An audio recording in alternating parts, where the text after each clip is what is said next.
Hello, welcome to the Zero Ends channel. Please like and subscribe. Please enjoy our live.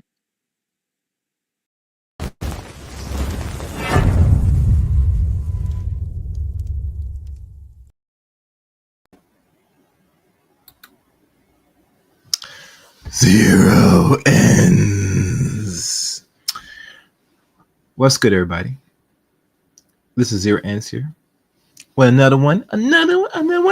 If you're new to the channel, welcome to the Zero Ends channel. Make sure you like, comment, and subscribe to this channel. And today, we're going to look at a debate. And a really important debate that I don't know if it's been talked about or whatever. And this is from, you see the thumbnail and all that stuff. Did Jordan Peterson get cooked on Jubilee? You be the judge. With commentary, of course. We'll see how this goes. No further ado, let's begin. Normally I would say fair use, but Jubilee stays. Let's go. First claim, atheists reject God, but they don't understand what they're rejecting.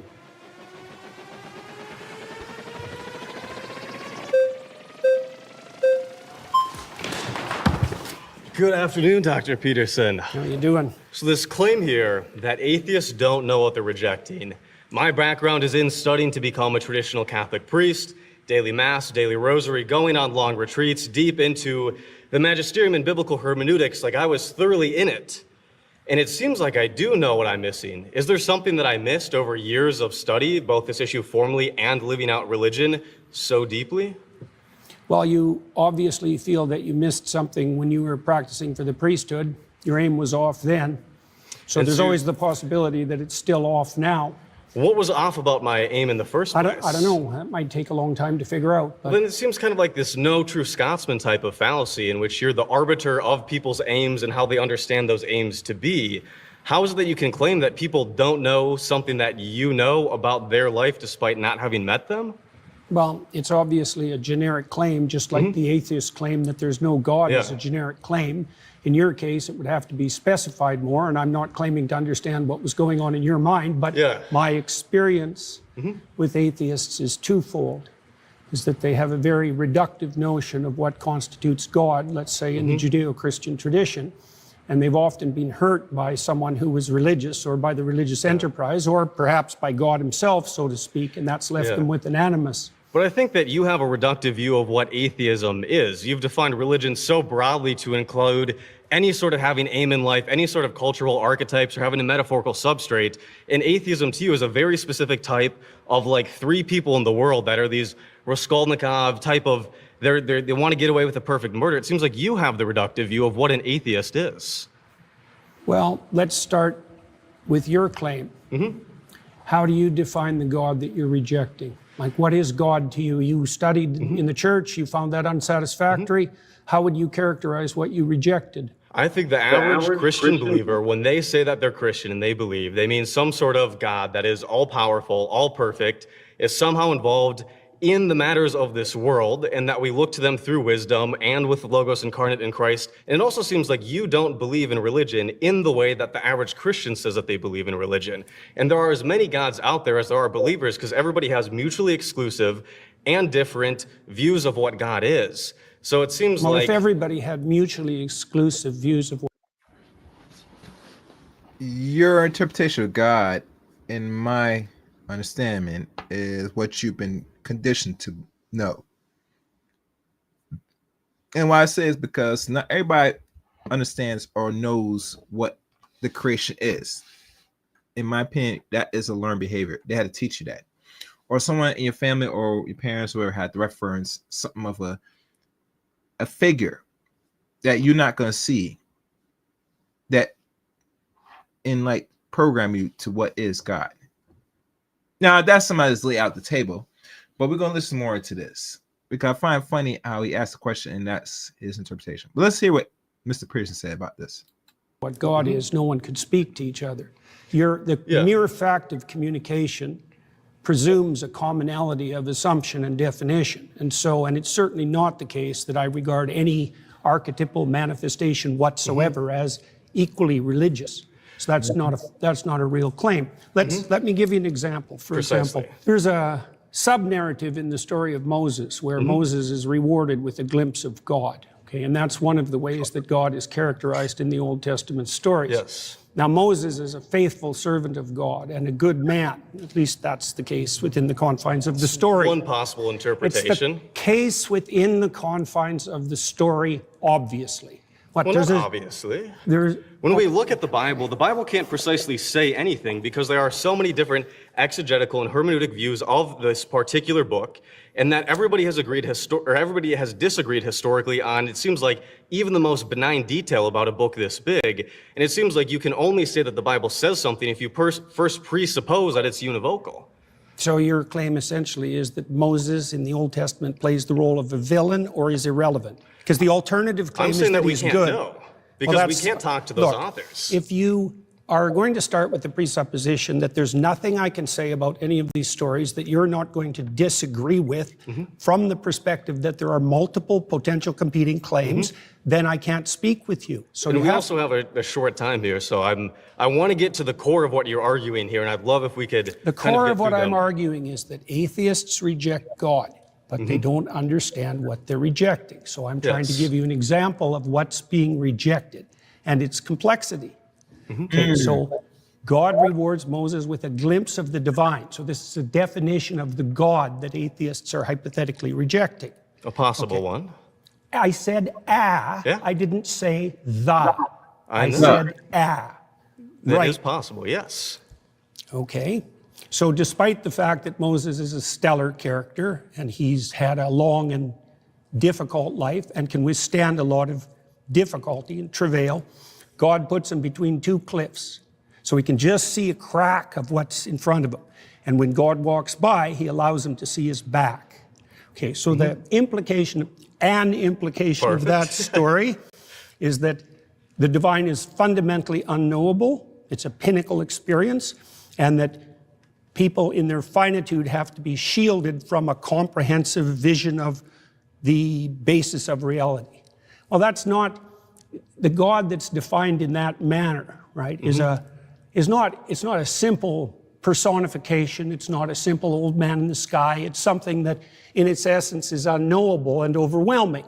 And that isn't, in my experience, the God that's defined by atheists who are attempting to undermine the story. I mean, it's the same claim, for example, that you're a finite creature and that you face something that in the final analysis is unknowable, and that you have to establish a relationship with it regardless of your inability to perceive or even withstand perceiving the whole. Okay, is there a problem with that? I mean, the problem is that when we look at, famously, when you've been asked, do you believe in God? The question becomes, what do we mean by God? And in the Bible, it's not even clear if the biblical authors know what God is, because Yahweh has historically emerged from an early storm god, a deity that doesn't exhaust the category of deity, and that has changed over the Old Testament. Does God have physicality? Does God not have physicality? It seems like, yes, if you define religion to mean anybody that has an aim, anybody that looks at the unknown, anybody who wants to go from chaos to order is inherently religious, then yes. But also in the same way, I could define chaos is a necessity and order ensues. That's why there are the two hats. You bring the chaos, then someone has to restore the order. Chaos theory. And think about this. Think good on this. Without any form of chaos, you think anybody, especially in the known world, the Western or any part of the world, fight, not preach, but try to push order? I don't think so. The only time you hear order being pushed is by people that's the 1%, the tops, the so-called elites. You know, those so-called taboo people that we don't talk about. Let's keep listening to Jubilee. Atheist is somebody who doesn't dogmatically believe in a religion, or somebody who doesn't regularly attend religious services or belong to a denomination.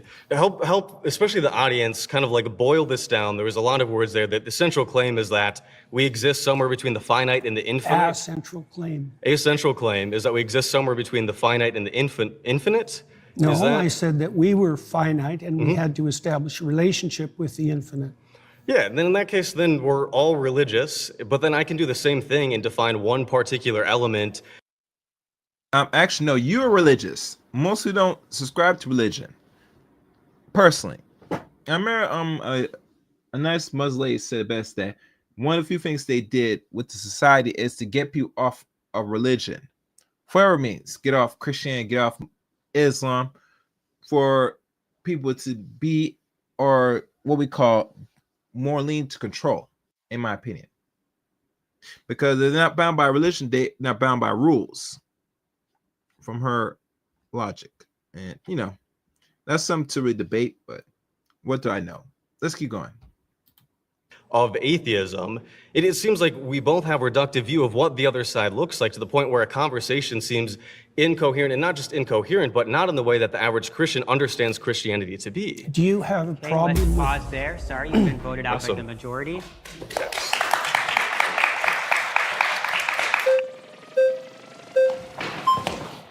Hey, how's it going? How Nice to meet you. doing? Nice to meet you, too. David. David, good to see you. Tell me everything that you know about the Polynesian deity Lono, L-O-N-O. I don't know anything about the Polynesian deity Lono. So you're rejecting something without knowledge of what you're rejecting. I'm not rejecting it. Do No you more be- than I'm do rejecting you believe in anything that Lono? I don't know anything Do you about. believe in Lono? I Do you fail to believe see that the he is a relevance of deity that exists in the world, exists in the universe, that exists in the existence of everything? Do you believe that Lono I'll is answer a that being? question once you answer my question, which is, do I reject everything that I'm ignorant of? Because that's your presupposition that undergirds your argument, and unless you can prove that that's valid, then there's no point. My question is quite simple. Yeah, but that doesn't Do mean you it's believe- formulated accurately. Do you believe that Lono exists? Yes or no? I'm not going to answer that question for the reasons I just described. You already insisted that if I reject something, that if I'm ignorant of something, I reject it. Do you think that everyone in the world has to know everything simultaneously for that to be valid and true? I think in order for your Answer that argument question. to be true, in order for it to be true that we atheists don't understand what we're rejecting, then you need to also apply that to yourself and to Christians and to Muslims and to any other person on this earth, where if you don't understand what you're rejecting the belief in, then you can't reject the belief in it. That's the implication of your I didn't claim. say that I rejected the belief in Lona.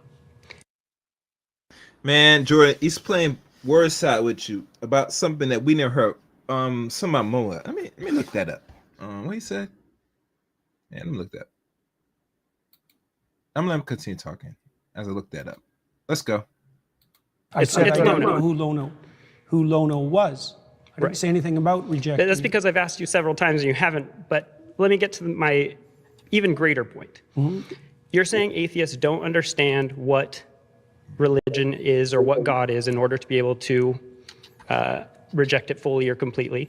We have someone over here who studied it in their own way. I've studied religion. I have a degree in religious studies, specialty in Christianity and Mediterranean traditions. And further than that, beyond me, Pew Research studies suggest that atheists and agnostics actually know more about religion and about religious stories, the foundational principles, than believers. That's because they're more religious than they think they are. Okay, you can. They're concerned with deep matters, and one of the defining characteristics of someone who's oriented in a religious direction is that they're concerned with deep matters. Okay. In fact, it's virtually definitional. Right, but they also have to identify with a religious tradition and accept the foundational stories that go along Well, with that would mean more that they're sectarian than that they're religious. And most people, for example, in the United States, deny that they're religious but accept that they're Okay, let's spiritual. pause there. You've been voted out by the majority. All right. Next person. Before we go to the next person, make sure you like, comment, and subscribe. Lona. It says here, there are many saints. Lona Cohen, the spy turned atheist. Lona Cohen was an American-born Soviet spy who played a key role in smuggling, bombs or atomic secrets to the Cold War. She was raised in Polynesian Catholic families by becoming an atheist after moving to New York and joined the Communist Party. Okay. Her atheism was tied to her political beliefs, which were rooted in communism, a system often associated with the state atheists. Luna, the Hawaiian mythology possibly missed heard as Luna. Luna is a Hawaiian god associated with fertility, peace, agriculture, and etc. I'm not sure if I wrote the right name right. Yeah. Next one, Luna, not Luna, a Christian island. A small island off of Scotland known for its Christian monastery found by the Saint Columbia in 1563 AD. And it became a center of the Celtic Christianity and considered Scar groups. So I'm not sure if I wrote the name right, but it looks like he's talking about either a person, a thing, or some form of island. But you guys will be the judge when you write in the comment section. Let's continue on.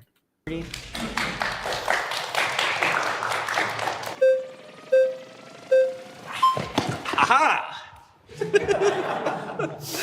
Hi, nice to meet you. How are you doing? Good, how What's are you? your name? I'm Greg, nice to meet Hi, you. Greg.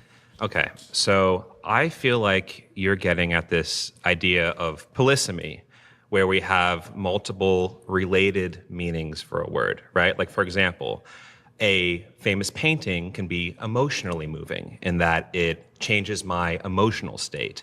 And when I was on the highway coming here to the studio, I was physically moving. I was changing my position. If I said, I believe the Mona Lisa is very moving, and you said, you don't really understand what you're saying, it's nailed to the wall, I would say that you're the one who doesn't understand what I'm saying, not the other way around. And the way that relates to this is there are many concepts of God, and I'll admit, I find a lot of what you say about that interesting. I'm familiar with it. The idea of this kind of Jungian hierarchical thing, or as a metaphor or a symbol, or the kind of, atheist, materialist, literalist idea of a agentic, omnipotent, omniscient being that intervenes in reality, right? So when I'm saying that I reject the concept of God, I'm aware of these other definitions of God, but I think that when we use words, we tend to only imply one meaning at a time. So the same way that I would say the Mona Lisa is moving emotionally, but I would not say it's moving physically. I would say I reject the concept of God in this very literal way. But What literal way? the way that God is this omniscient, omnipotent, agentic, supernatural being that sent his son down and has, caused miracles and all these things like that. The idea of God is Do you like, think that there's an underlying unity of things? could you explain that question? Well, scientists, for example, believe that science unifies in a comprehensive theory. Do you, yes, no, or that there are multiple competing truths? Those are the options. Either things unify or there are multiple competing truths. I know that, for example, like in physics, people are looking for like a theory of everything. And why do you think they're doing that? It's interesting, it's helpful. But they also believe that there's an underlying unity to things. In a sense, yeah, like the material world and time and space are probably governed by universal laws and principles? Partly that, yes, yes, but that the same thing might extend to a broader domain that would include imagination and value. Could you help me connect that to the prompt? Well, I'm trying to define God, the God Yeah. that I don't think atheists do a very good job of defining. Here's another question for you. What do you think guides you in your determination of whether or not what you're saying to me is true? Can we go back? Can we stay on what we were talking about? We are. Okay. You're just uncomfortable with the question. No, I feel like you're just kind of throwing different spaghetti at the wall. I'm not. Okay. I asked All right. you a very specific question.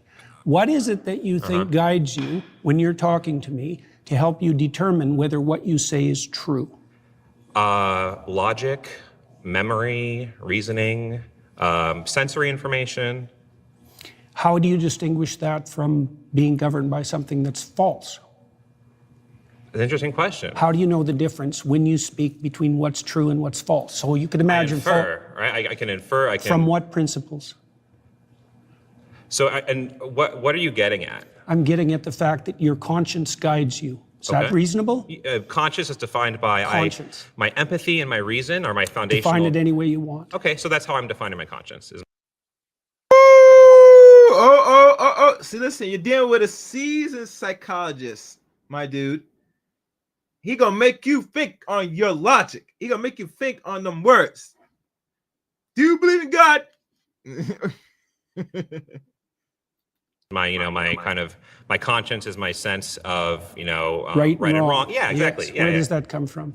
I would say that comes from an evolved capacity to empathize and a recognition of the benefits of engaging with and nurturing that capacity. And then that empathy is constrained and guided by reason, right? Like, for example, I am driving down the highway, there's a kitten in the road. I'm going to empathetically feel, oh my God, I want to save the kitten, but then reasonably, like, I'm going to get hit by a car, right? So that's sort of the process through which I make ethical decisions. Okay, is how do empathy you- constrained by reason? Do you think that people can differ in their response to something empathically? Yeah. Is there a mediating principle that can tell you one person who's empathic and another person who's empathic that disagree, who's correct? Interesting. Yeah, I mean, I think that's where we'd have to, talk it out, right? We do that in real life all the time when we have, whether that's a discussion with a friend about the right thing to do in a situation, whether that's a policy discussion about law, right? That's where we can converse with each other, think about things, explain our perspectives, and then kind of reach a conclusion, right? That I think that we do that all the time. So Elijah, the prophet Elijah, defined God in the Old Testament as the voice of conscience within. Okay. That's a definition. So you're saying by that definition of God, I see this kind of goes back to what I'm saying initially. I'm not defining it. Elijah Okay, defined so it. as Elijah defines It's God. defined that way in Jonah, too. Okay, so as Cardinal Newman also got defined it that as, way. as I'm sure you know many people who've defined it that way, and it's impressive. You're a very knowledgeable person. I'm not trying to be impressive. I'm okay. just pointing out to you Got how it. God is defined in the Old Okay. Testament. All right. So to respond to that, I do think there are lots of interesting ways to define God. And that goes back to my kind of opening Then how do we statement. specify what we're arguing about? We use context clues, or again, it goes back to my example of the I'm Mona Lisa. defining God as conscience. Okay. So that's interesting, but then you're kind of expanding the meaning of No, God. I'm not. That's how it's defined in the Old Testament. Okay, in so- Elijah and in Jonah. Sure. So whoever, so some. It's not whoever. Okay. Elijah is one of the Okay. major All right. Old Testament All right. prophets. All Right? right. He's equal in stature to Moses. Okay. Right. So it's not arbitrary. All right. So that is interesting, but it's not relevant to the context with which I am using the term God. It's directly relevant. Atheists reject God, but they don't but understand you- what they're rejecting. you're You being- accept conscience as a guide, and conscience is one of the defining characteristics of I God in the Old Testament. I think you're being intellectually disingenuous In what way? because again, I asked you if you believe that conscience guided you. You just asked me a question and then you stopped me from answering it.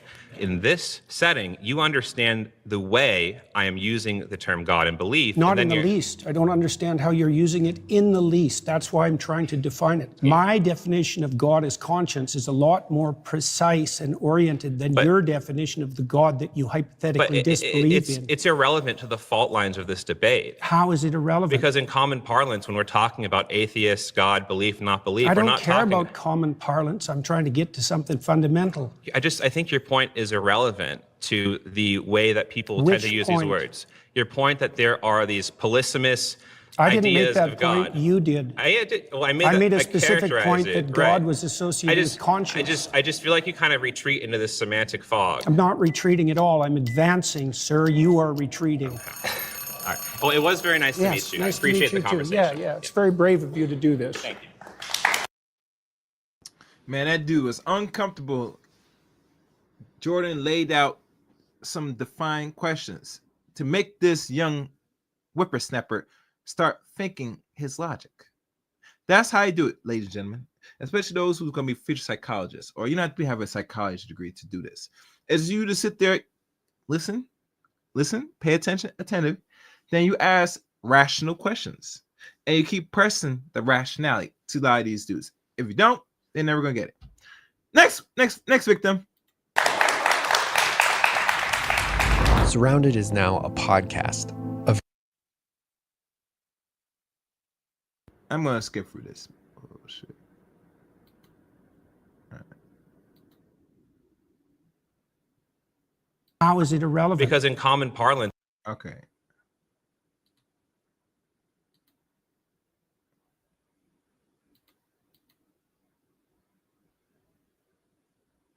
All right, let's go. claim is that morality and purpose cannot be found within science. The brother step up. Step late. What is up, Mr. Canada? How you doing, man? I'm doing great. What's How are your you? name? Brian. I think it's interesting that you say that morality and purpose can't be found in science. Actually, No, within science. sure. Yeah. Purpose, I actually grant you, because purpose is subjective, right? Unless you want to boil it down to the purpose of life is just to procreate, right? Sure, whatever. Morality is actually something that we do see. We actually have examples of Neanderthals, an older individual was found in a tribe, missing an arm, missing teeth, still alive somehow in his 40s, 50s, right? Typically, you're a Neanderthal, you can't eat, you can't hunt, you die, right? But we know that members of his tribe were taking care of him, right? So we know that at some level, early in our evolutionary history, we actually developed altruism. We have examples of chimpanzees who actually have a basic understanding of fairness, right? If you give a chimpanzee 2 grapes, right, and his buddy gets 3, right? He actually freaks out, right? But you give both chimps 3 grapes and they're good. We have examples of parrots. Except for the greedy chimps. Except for the greedy chimps. They want 4 grapes. They want 4 grapes. You know, those do exist, right? But we have similar examples where we do animal tests, right? And So morality is intrinsic. I think So it precedes science. I think that actually right? a better way to define it would be that social animals, which we are, right, Yeah. require some level of morality or Into what? I'm not disagreeing. Sure. Why do they require that? Because it's the only way that social groups can actually survive, right? That's my point with Sure. regards to science. Thank you very much. Is that Precisely the point that you just made, that science has to exist within a moral framework that isn't in itself scientific. how's that not scientific? Well, because it's not derived from the scientific process, as you just It indicated doesn't by need to derive pointing from the to. scientific process. Well, It's hang the on, fact that hang on a sec. we are social animals, and we need that to exist as a group. I right? agree, but Sure. you pointed to the morality of Neanderthals, to the morality of chimpanzees. They didn't derive that from science. They don't need to. That's not how That's that my works. point. Science explains it. So you No, just, science doesn't explain morality. it doesn't explain how social animals would need to be. Well, that's altruistic. a complicated question. Is it? But we see it though. Yeah, but explaining the evolution of morality and explaining morality itself aren't the same thing. Okay, so you're asking why does this happen? Yes, that's more accurate. Because we're I'm- social animals and we Yeah, need but there's to be. more to it than that. Is there? Sure. For example, so we're moral animals that have a sense of the future. Sure. Okay, that makes us unique, and that structures our morality. No, actually, there are other animals that can. Yo, they're not liking this conversation. My brother, they're going for the red flag on you, man. They're not liking it. They want you to get in on Dr. Peterson. Ain't happening. But I respect your rhetoric. I really respect your thought and the argument you pose against Dr. Peterson. Let's see how this goes. Predict the future, or Not not predict really. the future. No, tigers. Actually, there was a tiger at the SF Zoo that killed somebody, and so Hunting actually, animals. Look, no. Kids threw shit at the tiger. The tiger actually plotted its escape, and it found the I'm not kids. saying that animals can't think. Okay, No, let's but they can pause here. perceive the future. That's what I'm saying. Well- Voted out by the majority. Thank you, man. Good man. Yeah. God damn, my brother. They didn't like you going. They're not feeling you, man. Challenging Dr. Peterson to the way that you're not really making a point because he's able to pick out your logic. But you know, I respect. Anyhow, next victim. Hey, Jordan Peterson. How you doing? How you doing, man? My name's Luke. Nice to meet Good you. to see you, Luke. So your claim that morality and purpose can only be found in science is a little shaky because I think that your claim is really being framed to be morality and purpose can only be found in religion. Is that how you're kind of framing it? I would say that the domain of religion is the domain of morality and purpose. Yes, Okay. exactly. And also that science is actually structured, at least in part technically, to eliminate such considerations from its purview a priori. Okay. Right? That's why we define science as value-free. Mm-hmm. But that has to be wrong because scientists have to prioritize their attention Mm-hmm. towards something before they can even engage in observation. Okay. And that act of prioritization of attention is a value-predicated act.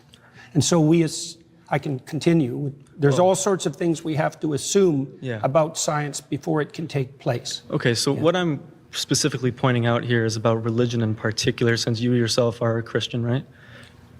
People debate about that, and I generally don't discuss it publicly. Okay, I understand Mm-hmm. that. And me, myself, I am a former young earth creationist fundamentalist. Oh, yeah.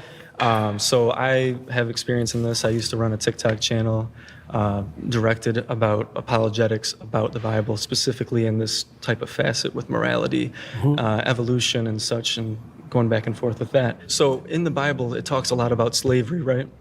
Yes. Yes. So in that, it teaches you how to take care of a slave. Rather than saying slavery is wrong, I think No, it it should says say that in the story of Moses. It says slavery is incorrect. It says Well, it's immoral. that's why Moses leads his people away from slavery. But why does the Bible predicate and tell people exactly how to take care of a slave?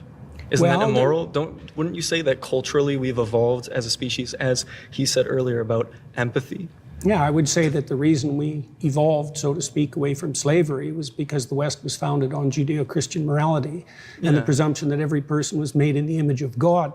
Wouldn't you And so say slavery itself became immoral, and that was established by Protestant Christians in the UK, who then convinced the UK government for 200 years to go to war on slavery. And wouldn't you say that this is about the cultural evolution of humans in general, rather than just Christianity? No, I think it's the flowering of the ideas that were embedded in the biblical texts across long spans of time. I feel like this is just humans editing based on the cultural evolution of morality. What do you mean by just?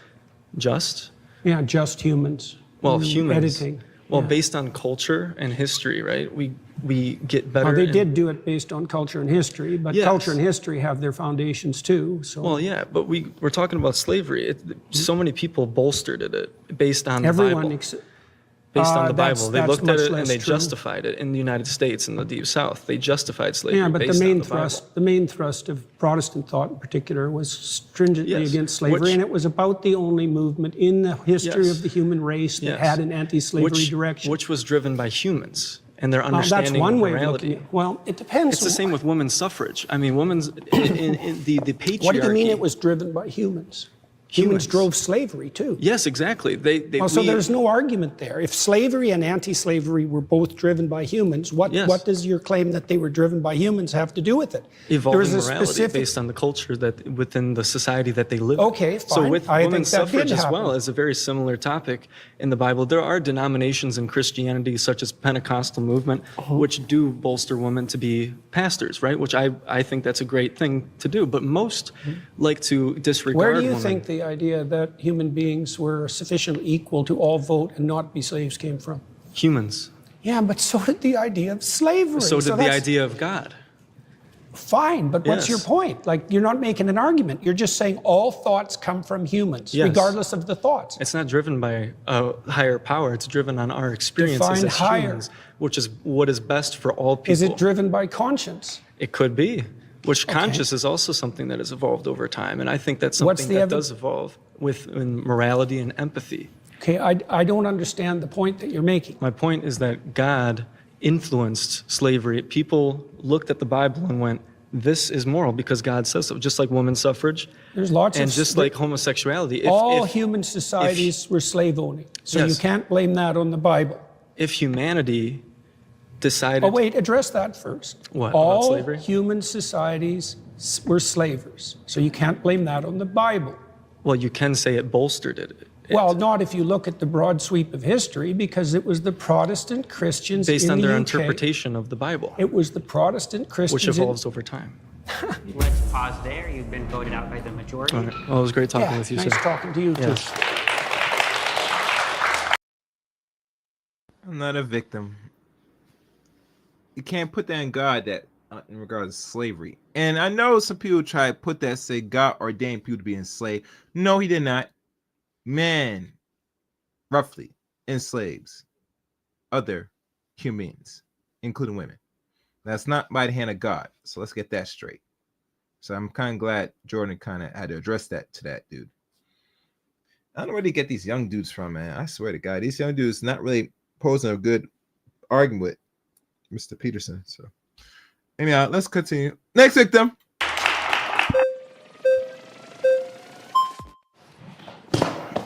Dr. Peterson? Good to see you, man. Pleasure. What's your name? Brian. So the first thing I would like to say is I would like to engage in this discussion in a symbiotic manner. I would not like to engage where there is one clear winner and one clear loser. Emotions are activated and it ultimately comes about ego. So I'm just saying I'm really trying to understand your position, and I would just like you to really try to understand my position. Deal. Okay, sounds good. With that, if you're saying that morality and purpose cannot come from science. Is the opposite of that true, that morality and purpose can only come from God?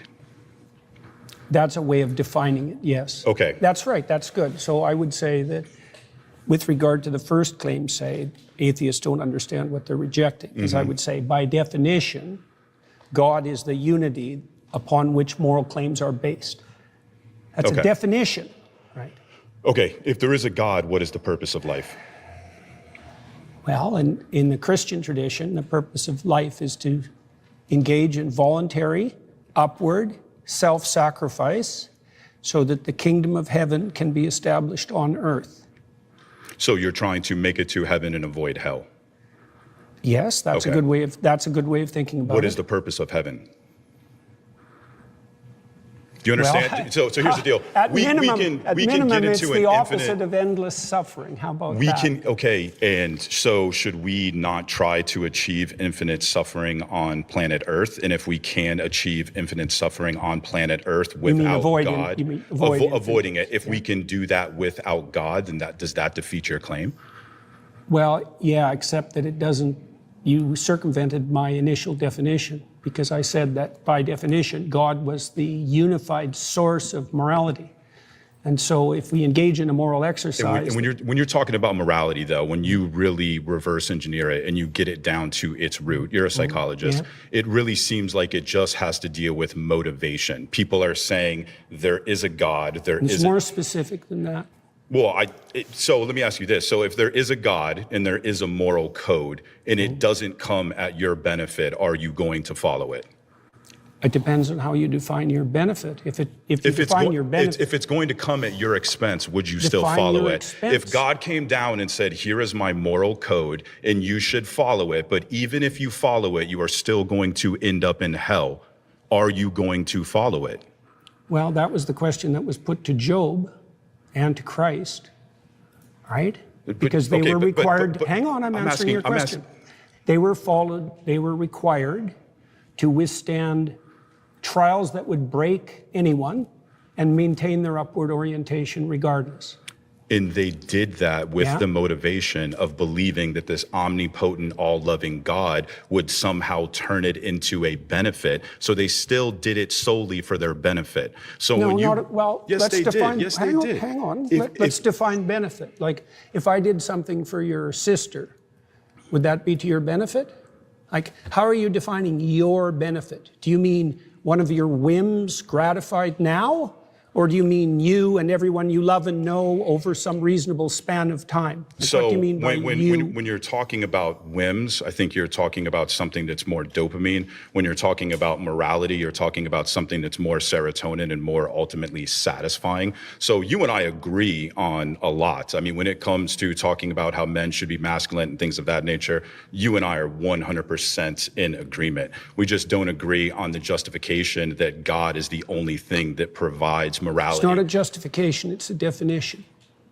What's the difference then between a definition and a justification? I mean, it's ultimately psychologically the same thing. Well, we have to define what we're talking about before we can just debate. Okay, well, right? so here's my position. So I said that God, among other things... I'm actually a non-theist. I'm not an atheist. I believe the human condition is one of uncertainty. And what that means is that I don't believe that you can conclude there is a God with certainty, and I don't believe that you can conclude that there is a God without in the same position. Now, with that, I don't care. I still wake up every day, and I have motivation to be a moral person. Define moral. Moral, what I ought to do. Okay, and how do you come to that conclusion? And what I ought to do, ultimately it comes down to what not just benefits me, but what benefits the entire planet, what benefits the entire system. I think that your entire moral perspective comes from linear thinking. And when you look at the reality of the universe, it's actually more so holistic. So when you look at how Aristotle defined God, when he said that there had to be an unmoved moved or an uncaused cause,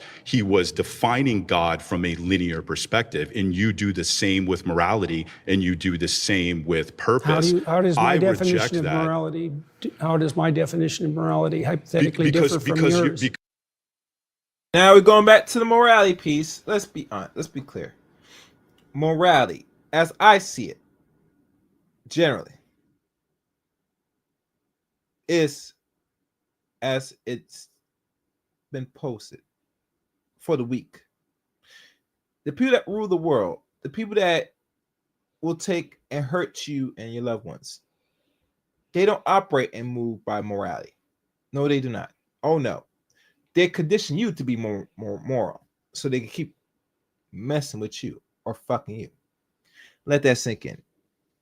Because you're saying that there's something that exists in a vacuum, that it exists in and of itself. And nothing in the universe exists in a vacuum. Nothing exists in and of itself.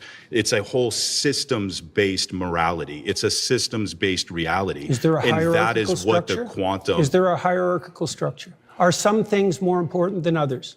Are some things, I think some things lead to more benefits than others. Then, by your own definition, some things are more important than others. Yes. Okay. Okay, What is pause there. You've been voted out by the majority.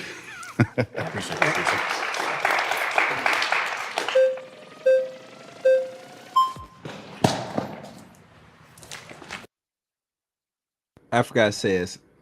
Make sure you like, comment, subscribe. Next victim. How you doing? Nice to meet you. Nice to meet you. I guess since you said morality and purpose cannot be found in science, it would just depend on like what you're referencing. If you're saying a description of your psychological preferences would be considered within science, sure. But I don't think that you have to say that it comes from science in order to be like an atheist. As an agnostic atheist, I don't know if God exists and I don't believe that a God exists. And the only ones that I would really reject would be like the all-knowing, all-powerful, all-good, perfect notion of God that plenty of Christians like prescribe themselves. So I guess How is that relevant to this claim? You're basing a position of morality and purpose in some like notion of God that isn't the same type of notion of God that typical Christians would prescribe. Your notion of God is what typical Christians? Yeah, typically when I talk to Christians, they say that they believe in an all-knowing. How about Cardinal Newman, who defined God as conscience? He was a major influence on all of Catholic social theory. How about that Christian? Sure. So do you believe in the all-knowing, all-powerful, all-good notion of God? What do you mean by believe? Do you think it to be true? That's the circular definition. What do you mean How when is you that say circular? you believe? How is that circular? Because you added no content to the answer by substituting the word true and believe. I said you think it to be true. All right. So if What's you a believe belief? something, you stake your life on it. What do you mean by that? You live for it and you die for it. That's what I mean by that. It isn't something that you say. It isn't something that's associated with logical consistency. It's not declarative. It's not propositional. It's not a figment of your imagination. It's the presupposition of your attention and your action. And you're either fragmented, in which case you worship multiple gods, or there's some unity at the bottom of it that makes you an unstoppable force. Okay, so you're saying that you don't believe something if you wouldn't die for it? Not really, no. Okay. So then, How would you define belief? Something you say? Can I explain? Like, I could believe it is the case that this pen exists, but if someone like threatened my life, right, I would lie in order to be able to save my life, right? Like, I think you would do that too. You wouldn't lie to save your Don't life? be so sure. You wouldn't lie to save your life? How much do you know about me? I didn't lie to save my career. I didn't lie to save my clinical practice. Would you lie to like save your children, your mom, your dad? I don't think lying would save them. No, can there ever be a circumstance logically that lying could save someone? Yeah, and if you're steeped in sin, you're likely to live in circumstances like that. I'll give you an example. If you're like in like Nazi Germany, and it is the case that there's like Jewish people in your attic and you're trying to protect them, would you lie to like the Nazis? If I they're would have asking? done everything I bloody well could, so I wouldn't be in that situation you to lie? begin with. It's a hypothetical, and it's You not can't answer answerable. hypotheticals? No, I can't answer a hypothetical like What? that because Did it's you eat far. today? Look, Did you don't play games. I'm not playing a game. I'm just Yes, asking if you you ate are. it. If you present me with an intractable moral choice that's stripped of context and you back me into a corner, you're playing game. I just told you Hypothetical? I would do everything that I could to make sure that I'm never in that situation. By the time you've got there, you've made so many mistakes that there's nothing you can do that isn't a sin. Being born in Nazi Germany and trying to protect people that you care about, like there could be a Jewish friend that you have, and you want to protect them. I think you should have just them in give your up on attic. that line of questioning. Give up on just like trying to clarify your position? Because I you don't did like, are you like clarify it. uncomfortable with me asking this question? It's just a basic hypothetical. Like I could ask you. It's just a if you- basic yeah, yeah, hypothetical like, where you're, like you if you- put Jews' lives at stake in Nazi Germany. That's just a basic hypothetical. Obviously, you would lie in that scenario to save their life, but you're like not trying to answer this question what's for odd- some reason. I just told you why. Are you anti-fascist? Like, so you're Why anti-fascist? are you asking that? I was just asking, just clarifying. But like, okay, again, you're not answering this hypothetical because you know it shows that you clearly would lie to save I'm someone's life. answering it in Obviously, a that's manner not what you truth don't is. find acceptable. Obviously, because I care about truth. I wouldn't be in that scenario. Obviously, right? Logically, because that's No. already happened. Like, that's in the past. You don't have a time travel device. We're bringing this logical hypothetical up to show you that in some circumstances that do happen within the real world, you would lie to save people's lives. So your definition of truth isn't actually how we're typically using it. So what you're trying to do is you're trying to muddy the waters when I ask you, like, do you believe this? Do you think this to be true? So you don't actually have to answer the questions. And plenty of Christians don't like that because they clearly see that you don't really like want to be associated with I can Christianity. imagine that I was in a situation where the best I could do as a consequence of my previous mistakes was to tell the least amount of lie I could manage. But that would likely indicate that I had made all sorts of catastrophic errors on my way there. So Right. you would lie to save someone's life. So again, you do believe it to be true in that circumstance, even though you like, lied in that scenario. So Not clearly that's without not what the you see to be true. context that I put it in. You were not willing to I die for it. You said- were not willing to let other people die for it. So that's not what you see to be true then, seemingly. You're doing exactly what I said you were doing at the beginning of the conversation. You're generating an impossible, restricted, hypothetical with no precursors to back me into a How is corner. it possible? Is there something contradictory about it? Nice to meet you. Yeah, nice to meet you too. Great conversation. Goddamn. My next claim is that. Wow. Goddamn. All right. I ain't gonna knock him. He posed a good fight. No, I don't know why they refer to what happened in Nazi Germany, like what was that? Almost 80 something years ago. Yeah, 80 some years ago, right? Yeah. I'm not sure what this had to do with telling lies and truth, but I get the rhetoric where he was going with it. I mean, he's pushing the corner and saying, will you lie just to say somebody? Would you tell a lie? And Dr. Jordan Peterson said he would not put himself in that position to be at the point where he has to lie. But you had to think on that. Will you lie? Will you lie? That's the question. And Jordan's not going to tell you that answer. He's not going to answer that. He's very careful answering certain things. All right. Let's continue. That everybody worships something, including atheists, even though they might not know it.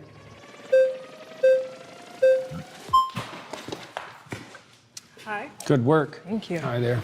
I'm Zena. Right. So I want to start off with like defining terms. Yep. How do you define worship? Prioritize. Prioritize. So almost like having a preference over something rather than the It's a other. hierarchy of preferences. Yeah. And you use it to direct your attention. Right. So whatever you're attending to, you're worshiping. Right. So I've kind of become a little bit familiar with your idea of like this value-laden hierarchy. Yeah. Right. And you kind of posit that at the bottom of this hierarchy, or you call it top or bottom, I Yeah, suppose. right. At the bottom of this hierarchy, this foundational priority in your life is going to be considered God. That's Is that right. correct? Yes. Right. I'm trying to imagine a situation in which could there be that someone has a priority at their foundation that is different from someone else's? Oh, definitely. Right. So we can have different conceptions of God. That's why we fight. Right. So essentially, there's not one God, but there are multiple gods, and these gods exist in some realm of truth. It's true that this person has one God and it exists. Yeah, probably better to think about it as multiple values, but that there's a hierarchy of values with something at the bottom. Right. But at the Or bottom is top. God, and there That's are a definition, yeah. Yeah, so at the bottom is God, Yeah. and there can be multiple people with different conceptions of God, and they're each valid in being called God. So there are multiple gods that exist. It depends on what you mean by valid. So far, so good, but it depends on what you mean by valid, because I would say that some foundational conceptions don't play out when they're implemented. So if you put the wrong thing at the foundation, you end up in hell, for example. That's what happens in totalitarian states. Okay. Yeah. So you're saying So they're not all equal. Like all foundational principles are not equal, even though Right. they might be equally foundational. Right. So what makes one kind of foundational tenet like better than another one? That's an excellent question. Iterability. Imagine that you play a game with someone and you're a kid, and it's fun. So then you play again and again and again. So Well, then repetition. it's playability across multiple iterations. So then you have a friend, and a friend is better than having a game.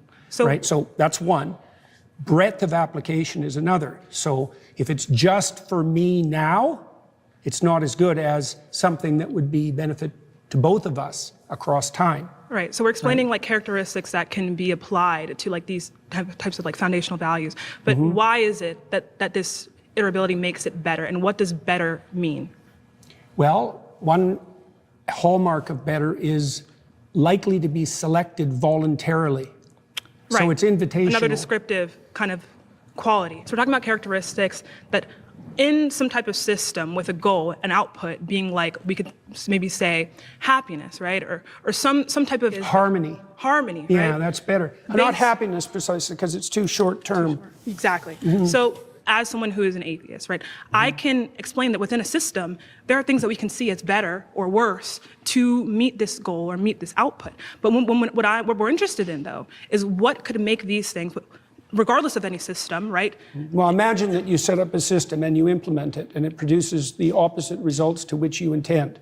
Oh yeah, that's not a good system. Exactly. Right, so the foundational principles are lacking because when you implement them, the game degenerates instead of moving towards the aim. Right, Okay, so we're talking about okay. within a system. That when we talk about something being moral, right, just absolutely moral, it means that without a system, right, this thing is simply moral with no reason. Like, stance independent, this thing is good. So I'm trying to figure out if such thing can exist. And if so, do you believe that these things are moral in of themselves, like self-evidently moral, or are they moral in accordance with the system? I can't define them any more accurately than I already did, really. Okay. In regards to morality, when we talk about the divine, when we talk about God and religion, these moral tenets and religion, right, and God exists as good because it is God, right? So it's self-evident, right? Without any kind of goal or output, this thing is good. So I want to figure out how... There's an element of that that's true. So for example, in the story of Job, Job is unfairly tortured in consequence of a bet between God and Satan. And so Job is emblematic of someone who's being hurt for no apparent reason. Okay, so Job's response to that is that he refuses to lose faith in himself, and he refuses to lose faith in the ultimate goodness of being. Okay, and those are axiomatic decisions. They're not exactly evidence dependent because he is suffering. There's an arbitrariness in that that's reminiscent of what you claim. So I'm essentially trying to figure out, do you believe that something can be good, like stance independently, something that can be good? I don't know what you mean by stance independent. Okay, so you I mean mean independent of people? Independent of people, we can use that, or more so, I want to be more specific, something that can be good, right, regardless of any end goal. It's just good. No, I think good is tied up with goal. Goal, okay, I completely agree. So in a sense, this is why... That's why the religious goal in Christianity is the establishment of the kingdom of heaven on earth.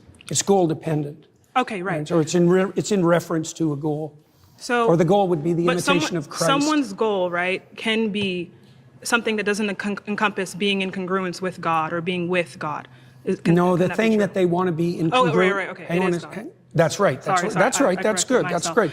The thing they want to be in congruence with is fundamentally equivalent to their God. So what makes someone a Christian and what makes someone not a Christian? What makes like that's what I'm trying to figure out, because that's a good question. Yes. Yeah, well, probably the deepest answer to that is willingness to shoulder your cross voluntarily and trudge uphill regardless of circumstances. Okay, so someone can have a God, because in your definition, your first preference, that is God, right? So someone can believe in God, right, and not be a Christian, right?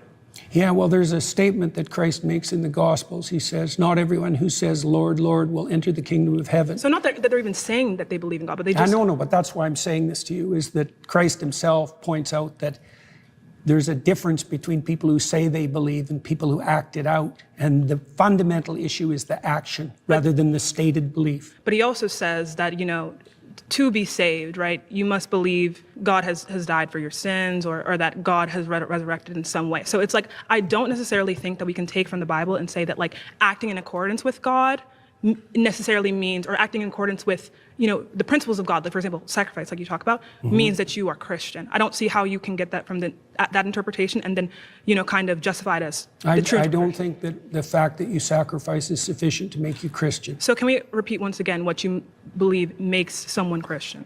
There's many things, but one of the most fundamental is that you believe that the cosmos itself is founded on the principle of voluntary self-sacrifice. Best founded. Let me offer you a contrary example. So I could assume that power rules. And so that my assumption would be, if I can make you do it, I win. Right, and I can found a whole society on that, and that happens a lot, by the way. And that's also how societies tend to degenerate. And so that would be a society that was founded on the principle that you get to sacrifice and I don't have to. Right, now the contrary to that would be something like you give up voluntarily and with courage all the things you need to situate yourself properly in relationship to the future and other people. Right. So then there's a harmony. That's why I talked about harmony earlier. So you navigate your life, right, in accordance kind of to this principle of self-sacrifice. Can I say it in that way? Yes, you can definitely say it that way. That's exactly right. And navigate is the right term. So someone does not have to have any awareness of Christ, of the story of Jesus, but let's say 60% of their actions, right, or more, whatever kind of metric you want to use, are in line with this self-sacrificial. So the Christian thinkers of the Middle Ages dealt exactly with that problem when they were talking about the pre-Christian philosophers, for example. And they noted the similarity, let's say, between pre-Christian Greek thought and later Christian thought, and presumed that there were moral actors outside the Christian domain. Right. So is that person Christian, though? Is that person Christian? To some degree, again, that's a matter of definition, because they wouldn't be proclaiming Christian propositions, but they're acting out the pattern.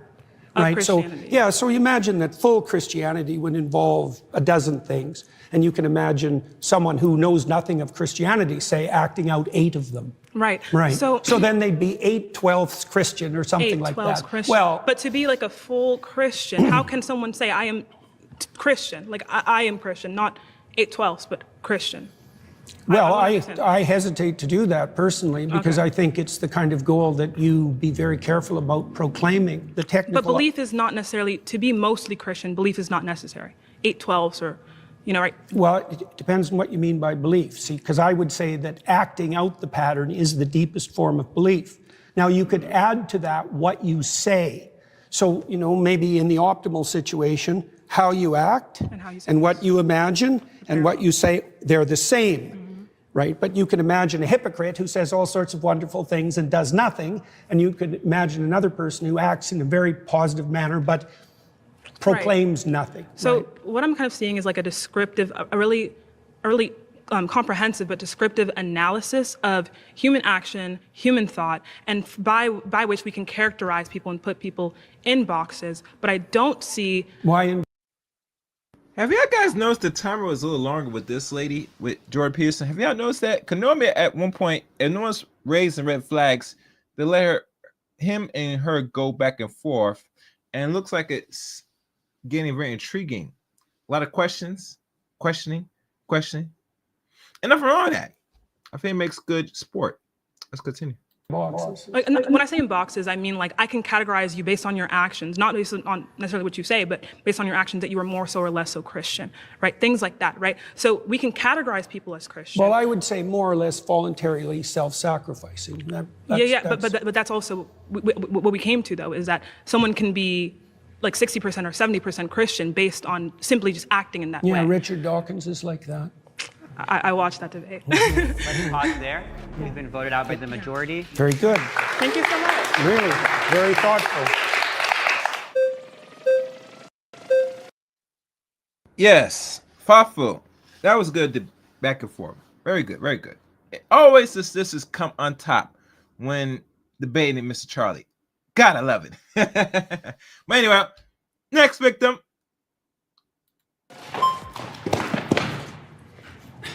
Hey, Dr. Peterson. How you doing? Danny, nice to meet you. What's your name? Danny. Danny. You're saying atheists worship things or people or places, whatever. Can you be very clear about your definition of worship again? Attend to, prioritize, and sacrifice for.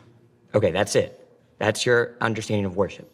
Well, I could flesh it out, but that'll do for the time we have. Okay. Do Catholics attend to Mary? Yes. Okay. So do they fit that description of worship? Yes. So you would say Catholics and other people that revere Mary, like the Eastern Orthodox tradition, worship Mary. Well, they might not put her in the highest But place. you would put it that way. No. You just said it. Now you're taking it back. There's now? still a hierarchy. Okay, there's a hierarchy, but within the there's something at the top. All right, you can worship things Mary below. is quite a ways up the hierarchy, but not at the top. Let's go over your definition of worship again. What's your definition of worship? Attend to. Attend to. Prioritize. Do And Catholics sacrifice for. do Catholics attend to? Do they prioritize Mary over all other human beings? No, I didn't say overall, did I? I didn't Well, add that to my definition. You understand. I said there was a hierarchy as well. You attend to So you can attend to something trivially, or you can attend to it deeply. Okay, now you're adding stuff to the definition. But your original I definition. added the hierarchy part at the beginning. Are you just familiar? didn't understand it. Are you familiar with the Immaculate Conception? Why is that relevant? Because you go to a Catholic church, don't you? Or you've attended recently. You're interested in Catholicism, aren't you? Sure. All right. Are you familiar with their doctrines? Somewhat. Okay, you're Their familiar. doctrines are very how do they deep. regard Mary? Why are you asking me that? Because you're a Christian. You say that. I haven't claimed that. Oh, what is this? Is this Christians versus atheists? I don't know. You don't know where you are right now. Don't be a smartass. Well, God either damn! you're a Because I Christian won't or you're talk not. to you if you're a smartass. Oh, either you're a Christian or you're not. Which one is it? I could be either of them, but I don't have to tell you. You don't have to tell me. I was under the impression private. I was invited to talk to a Christian. Am I not talking to a Christian? No, you were invited to. I think everyone should look at the title of the YouTube channel. You're probably in the wrong YouTube video. You're really quite something. You are. Aren't I? But you're really quite nothing. Right? You're not a Christian. Okay, I'm done with him.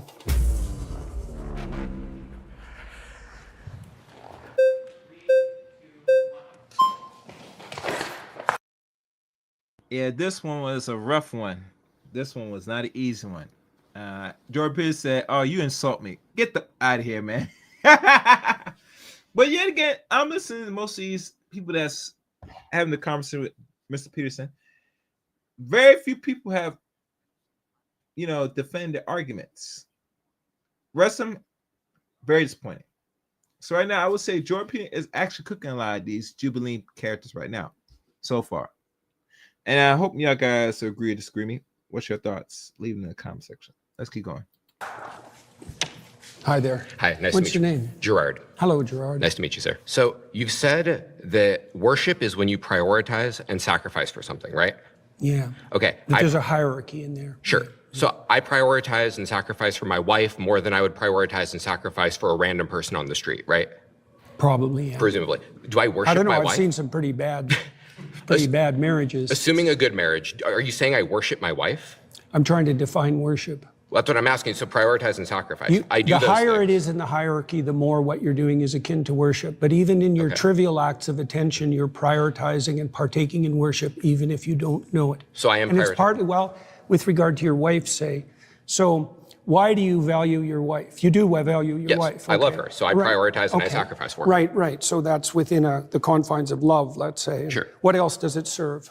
What else does what serve? Your love in your marriage? I am married to my wife because I love her. That's Yeah. also why I prioritize and sacrifice for her. I certainly wouldn't think I worship her, and I don't think anyone else would make that. I'm Are you trying to making make that a claim? definition. Okay. Yeah, that there's a hierarchy of attentional priority, and as you move up it or down it, depending on whether you think about it as a pinnacle or a foundation, you move more towards worship. Right. Okay. So even the small things. I'll give you an example. Imagine you go on a date. Well, and imagine that your aim is a long-term relationship like a marriage. Okay, now imagine that your aim is short-term sexual gratification. Your pattern of attention is going to vary during the date, depend on your ultimate end. That's the hierarchy.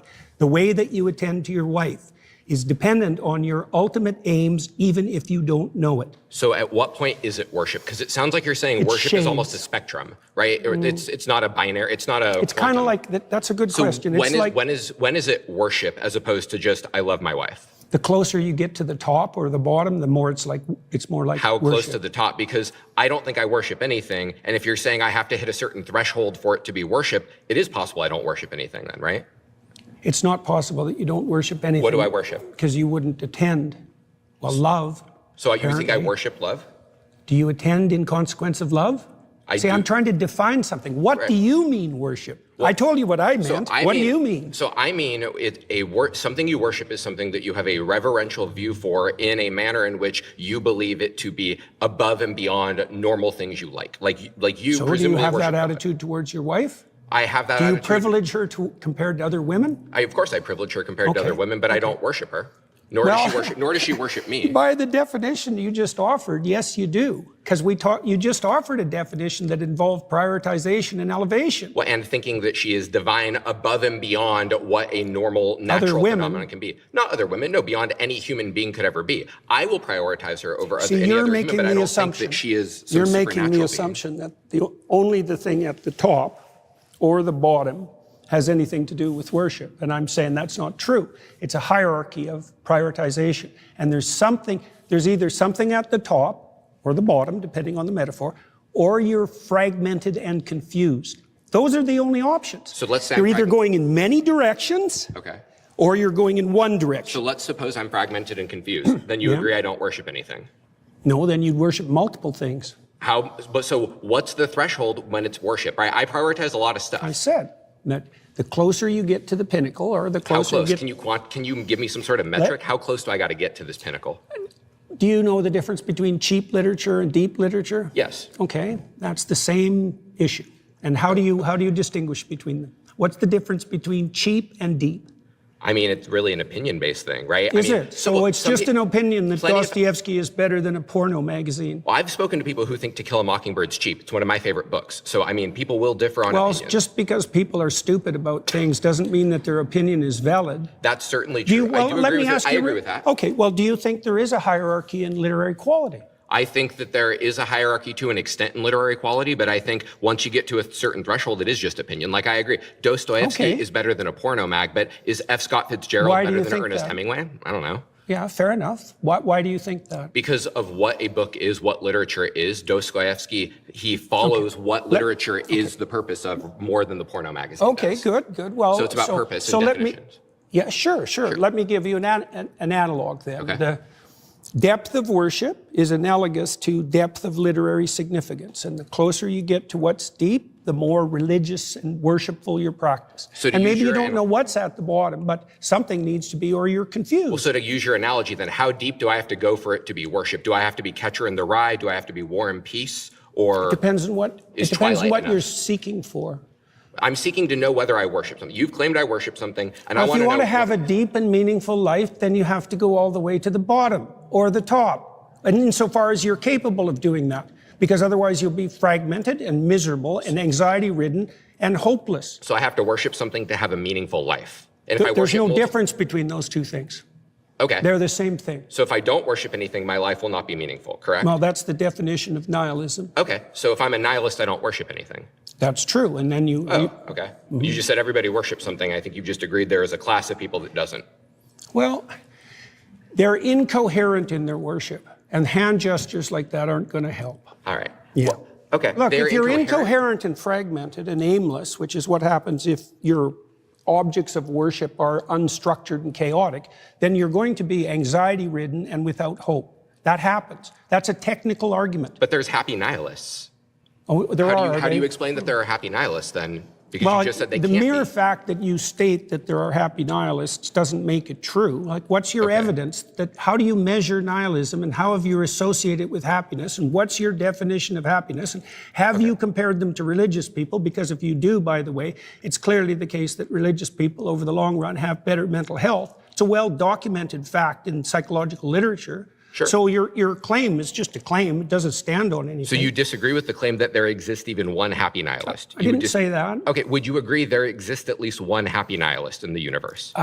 It's not a question that has any meaning as far as I'm concerned, because it depends on what you mean by happy, and it depends on the duration that you're trying to calculate over. Now and then there's probably some deluded soul who thinks he's a nihilist who's momentarily pleased with himself. But as a long-term strategy to deal with the future, to get along with yourself and with others, it's sadly lacking.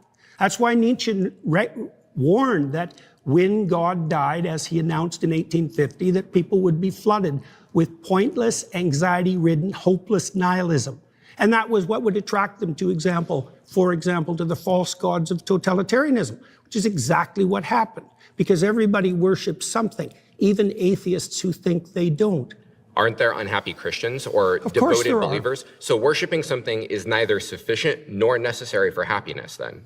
Well, terrible things can come your way regardless, and that does happen, but it's the case that even when circumstances become deeply troublesome, that how you're oriented makes a big difference. So I'll give you an example. So the book of Job deals with the issue of unfair suffering. So Job is a good man who has everything taken away from him in the most painful possible way. To settle a bet, right? With Satan, yes. And so he makes the axiomatic presumption that he won't lose faith in himself or in the spirit of being itself. And that helps him remain calm and forward-looking through his time of trial. Doesn't he absolutely curse God? No. His wife tells him to do that. All right, thank you. Thank you, sir. Yeah, good. Next victim. I have no words for that. My final claim is that atheists accept Christian morality, but deny the religion's foundational stories. All right, I'll stay a little longer to go over this one. You know, I think, not believe, the world is becoming more Christian than atheists or Islam, in my opinion. That's the thing I'm getting. And the reason why I say it's because a lot of people, regardless of question if God exists or not and all this nonsense, a lot of people are been too well indoctrinated and conditioned under Christianity for the last 2,000-3,000 years. I could be wrong.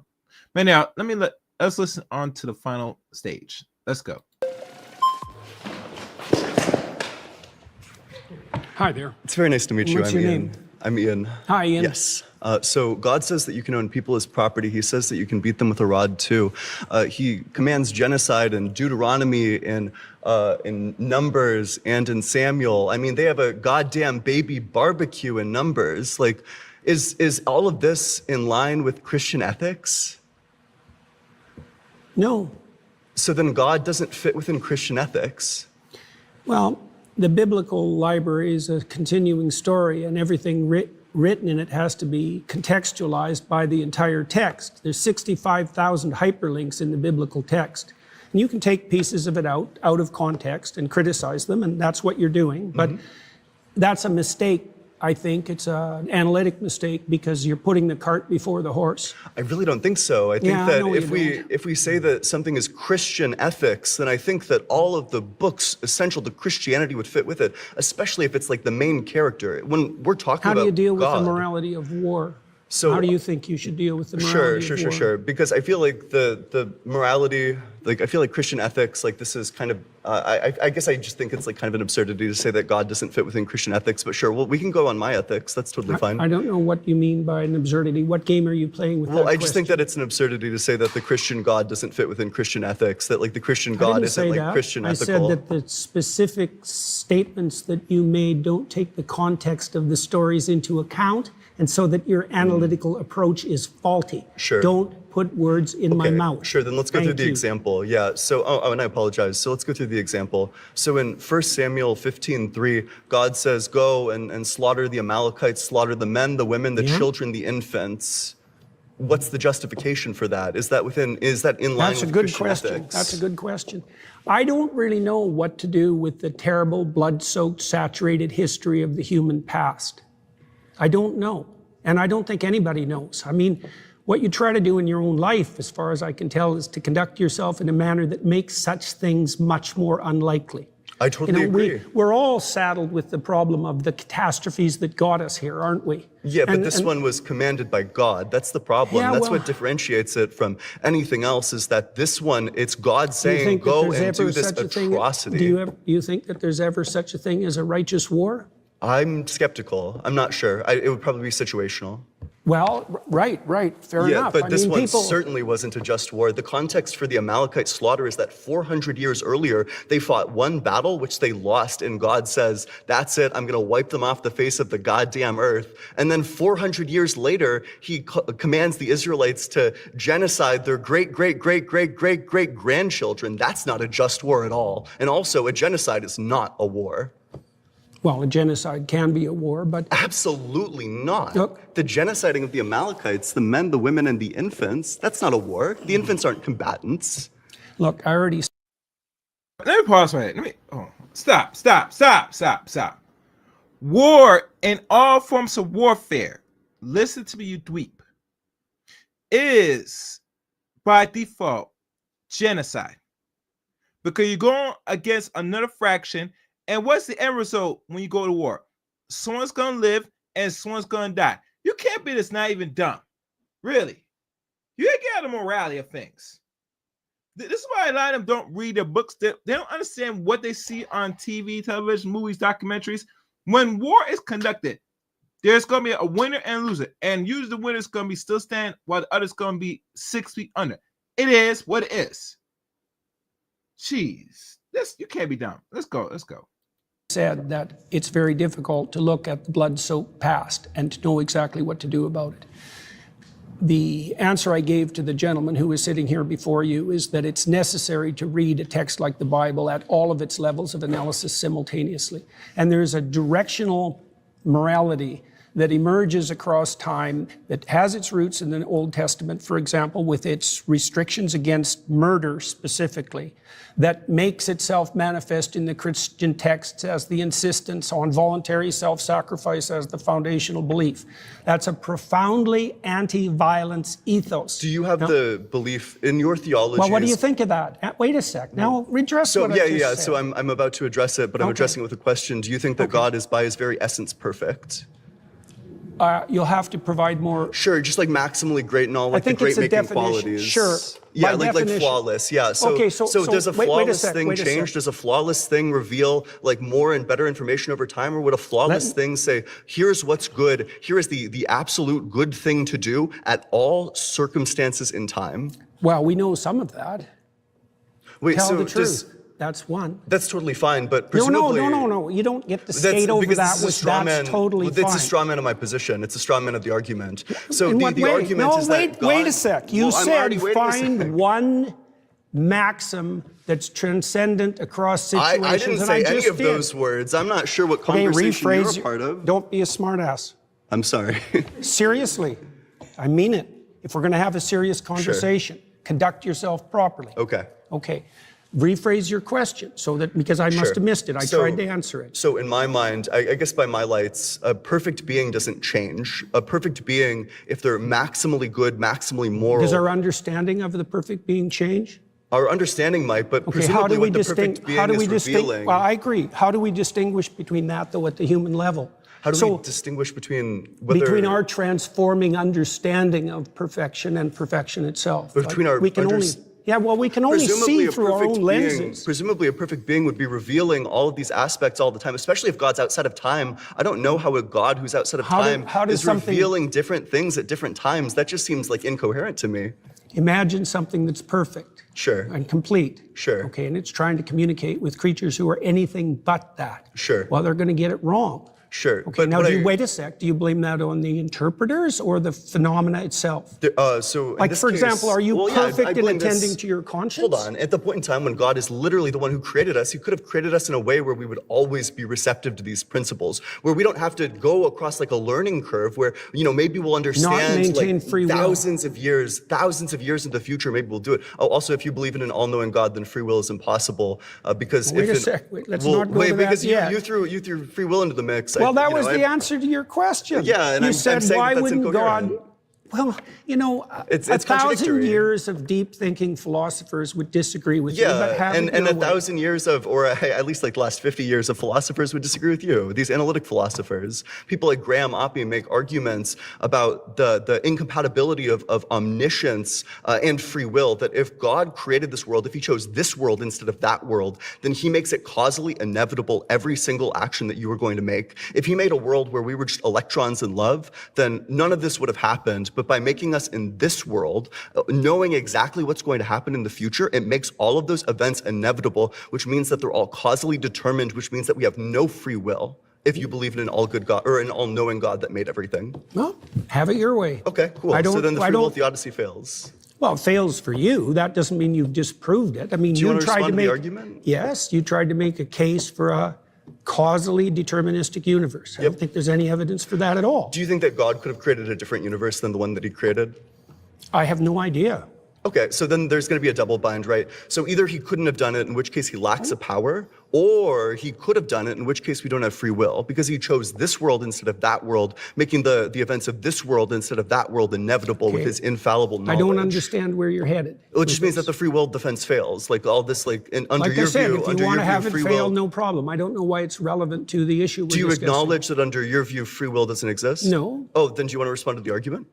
You'll have to phrase it more Sure, clearly okay. so that someone like me can understand it. Yeah, gotcha. So God already knows in advance everything that's going to happen, which means that by making this world instead of that world, everything is inevitable, which means that God's act of causing this world instead of that Inevitable world doesn't mean determined. It's causally inevitable if God chooses this world instead of that world. Doesn't causally, make it determined. Causally inevitable means determined. No, it doesn't. Absolutely, yes, it does. Well, have it your way. Okay. That's not the case. You've been voted out by the majority. Please return to your seat. Yeah, man. This guy, I think he falls more in accepting morality and think that, war does not have nothing to do with genocide. He lost me when he said that that's not the case. I mean, in regards between war and genocide. You got to go back and watch the movies, buddy. Besides reading the books, watch, because the movies depict what war is. What really it defines it is. That's that simple. And if you're not a soldier, which I could tell this guy never served in the military, you would not have no idea. And let's keep going. Next victim.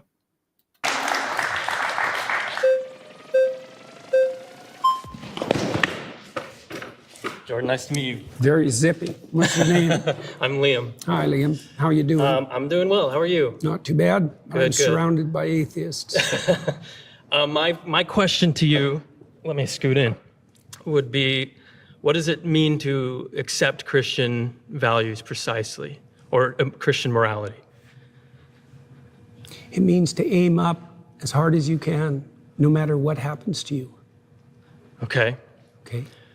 So I think that that's a very broad definition of what Christian morality is. Yeah, but it'll come in handy at some point in your life. Right. But I think that many different disciplines and theologies. Well, you asked for a truncated answer. Eh? Right. I mean, there's other ways of representing the Yeah. situation, but I wanted to give you something that was kind of foundational briefly. Yeah, that makes sense. It doesn't mean it's, exhaustive. Yeah.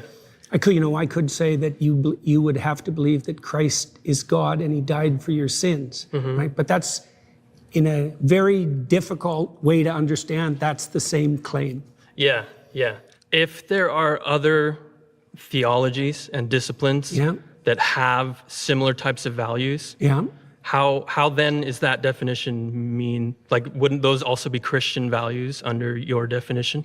That's a good question. I spent a lot of time studying different religious systems from all over the world and found multiple interesting layers of concordance. Right. So, for example, in ancient Egypt, their god Horus, who was the reviving god of the totalitarian state, the corrupt he was the god of attention. Right, and the Jews hypothetically came out of Egypt, and there was crosstalk between Egyptian and Jewish foundational morality, and then that bled into Christianity. I mean, human beings all over the world have come up with moral systems that fit roughly into a pattern, and they're very usefully studied. I learned a lot about Christianity by studying Taoism, for example, a lot.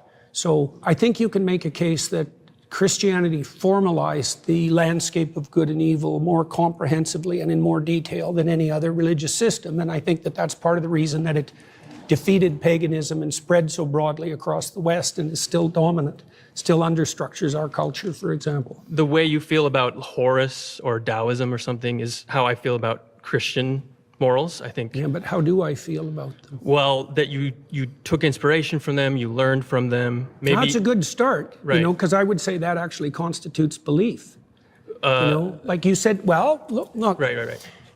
In Noah, in the story of Noah, right? Noah is inspired by the apprehension that all hell is going to break loose. Okay, he regards that inspiration as God. Okay, right. And when God comes to Abraham, he comes to Abraham as the spirit of adventure. It's inspiration.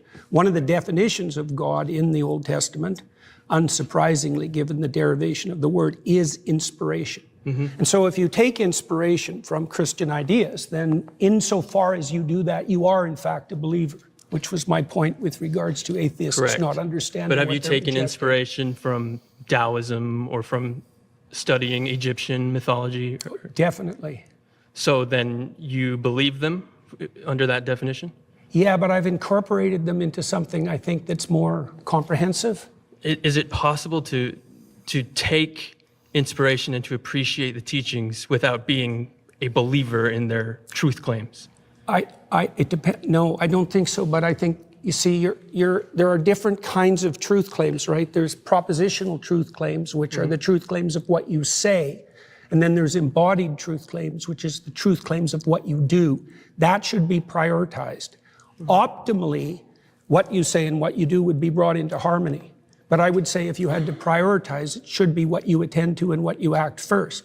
And that's what Christ actually says in the Gospels, because he points to the Pharisees, for example, who say all the right things, but don't do any of the right things, and points out very clearly that that's not acceptable. I don't know that the Christian morality, those principles originate in Christianity, because you brought up other things that predate Christianity that you can very closely tie connections to. Well, I don't think they do originate precisely. I mean, Right. I don't think the Christian claim is exactly that they originate Christianity. So if I'm right? living those values, how is it that I'm living the Christian values and maybe not the Egyptian values or something else? Well, that you brought up? Pause there.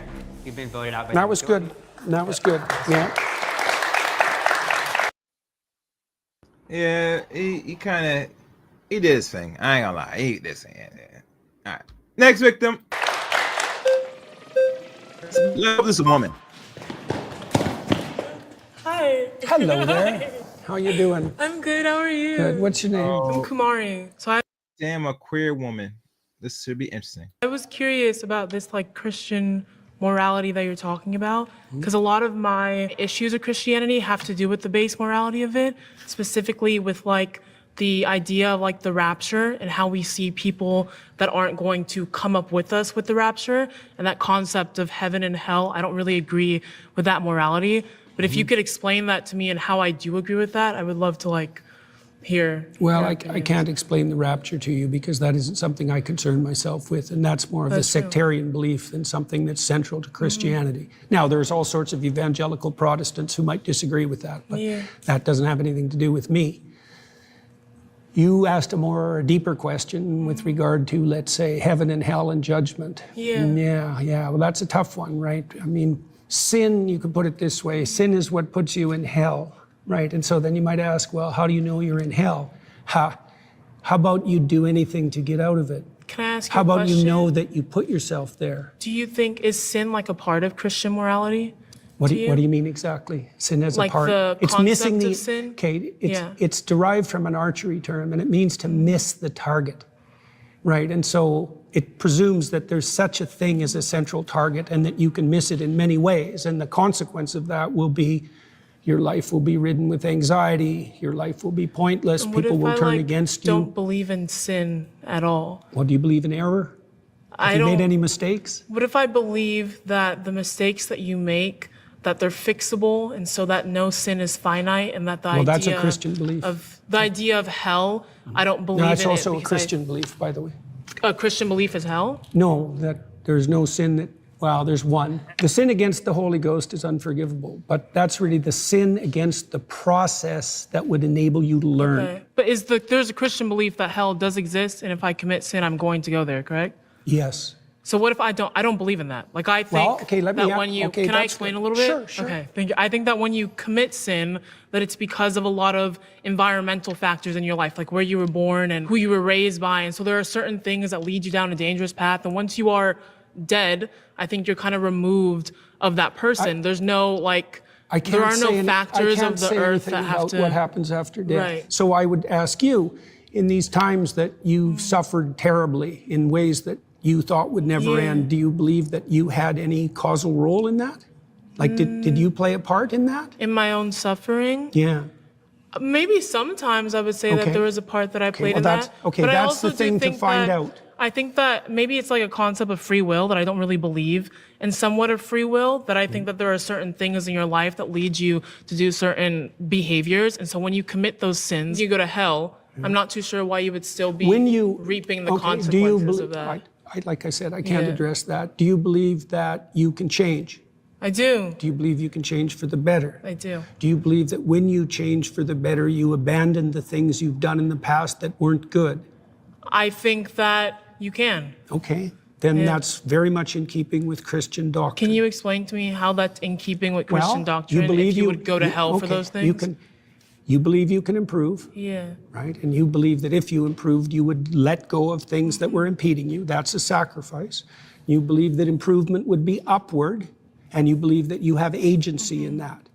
Yeah, those are all Christian presuppositions. I guess maybe we have different opinions of what Christian morality is. Yes, sounds like it. So I think that my opinion of Christian morality is something that I don't really agree with, and maybe you would define that as like the foundations of Christianity.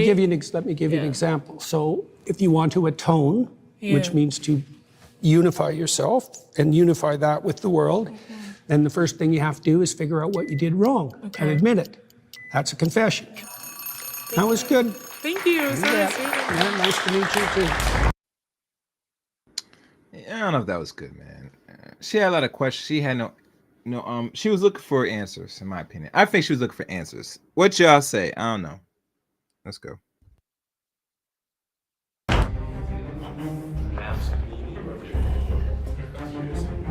I picked Zena because I think she asked genuine questions and wasn't trying to win.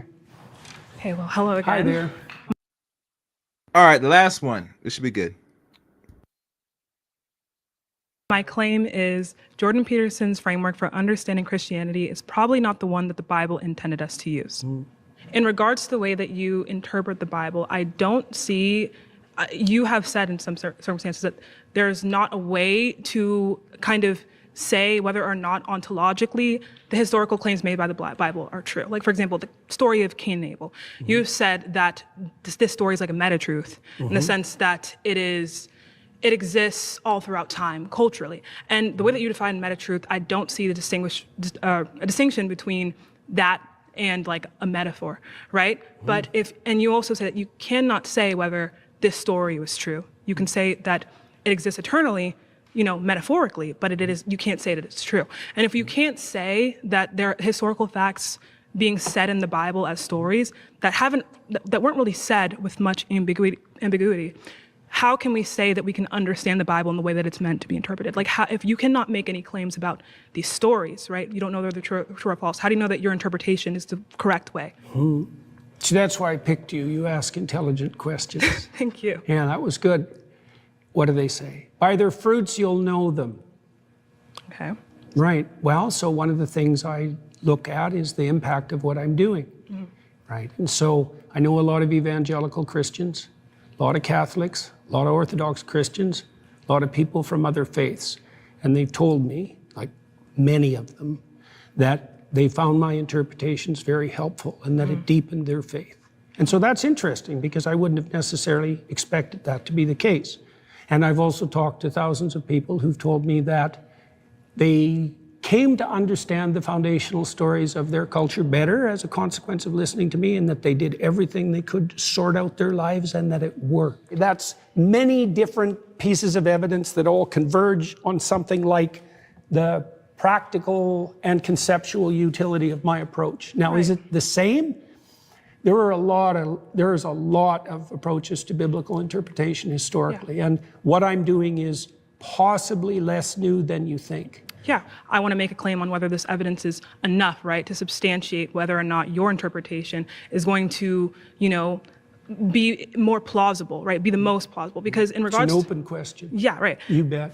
So in regards to how we interpret the Bible and how we see the Bible, something can add value to someone's life. An interpretation can add value to someone's life. An interpretation can connect you to your conception of what your faith is. But if it's the quote-unquote interpretation that God does not intend, that can lead to a plethora. That's certainly the case. That's why the medieval Christians were so concerned about heresy. Exactly. Yeah, because they felt and that's why the Catholics objected so much to the Protestant Reformation, because they believed that the fractionation of Christianity would result in an indefinite fractionation, right? Well, and that's exactly what's happened. Right. So yeah, that's definitely a problem. I think one of the foundational principles, for example, there's a foundational principle in the Old Testament of hospitality, right? So what you want to do if you set up your local environment properly is to make it welcoming to people voluntarily.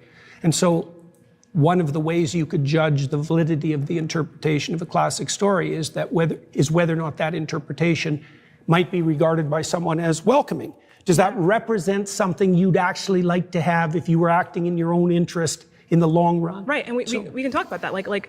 Do protect you from fear might be another one. Exactly. So we can talk about how these interpretations of the Bible, if they kind of resonate with us. And I think, but I do, and I think that can, in some case, be some kind of evidence. Oh, this might be true, but I think we need to ask: is evidence damning? Right? Is this evidence certain? Right? Yeah. So, but I do want to look at again the consequences and our understanding of this interpretation once more. So we look at again the story of Cain and Abel, and we say, yeah, so I believe this is a meta truth. I believe that this story is resonant throughout cultures.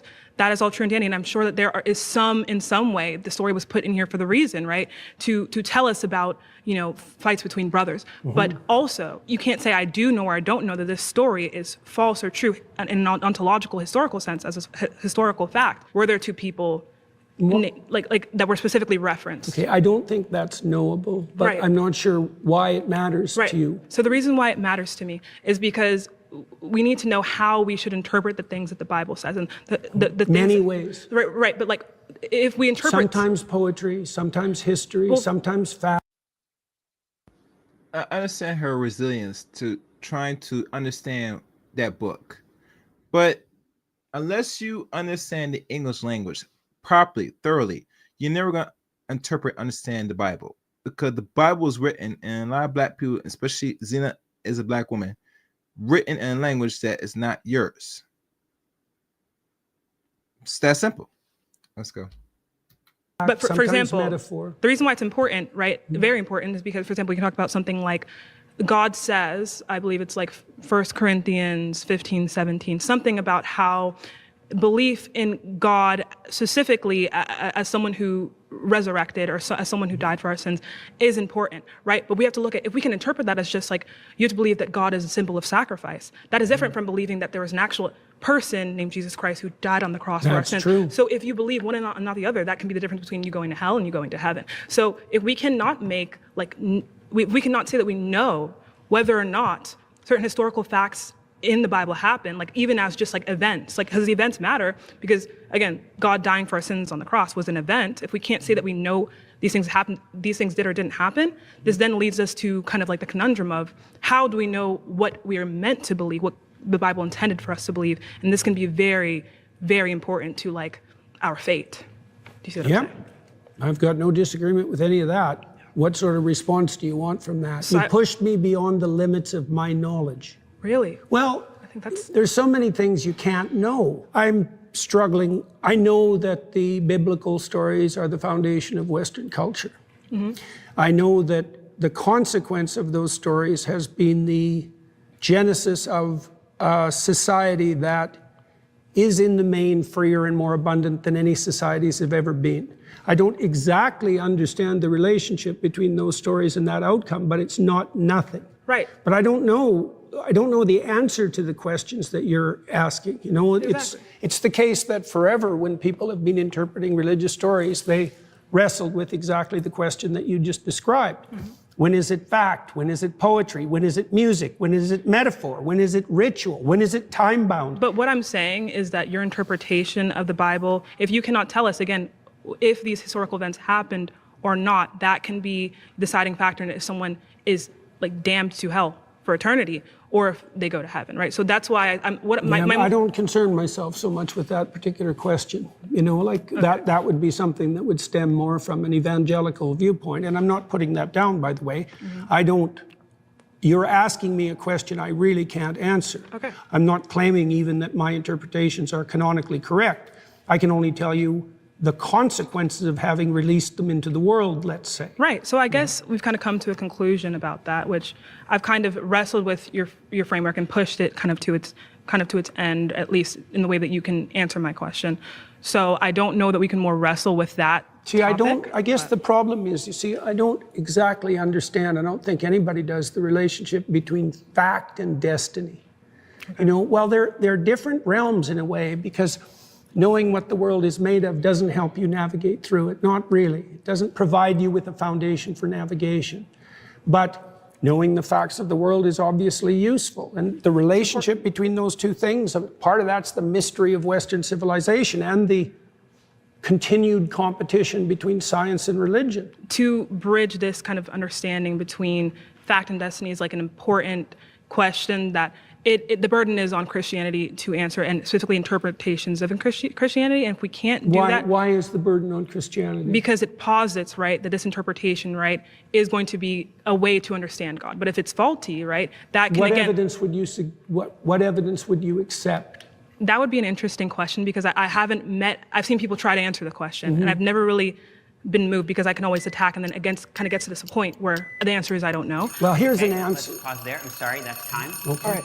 Well, thank you so much for the right. Well, I definitely picked the right person. Thank you. That was very good. Thank you really, so much. Very good. I don't like talking to win, but there were portions of all the conversations that were truly productive, and that was good. Very good. Very good. I like that. I like that.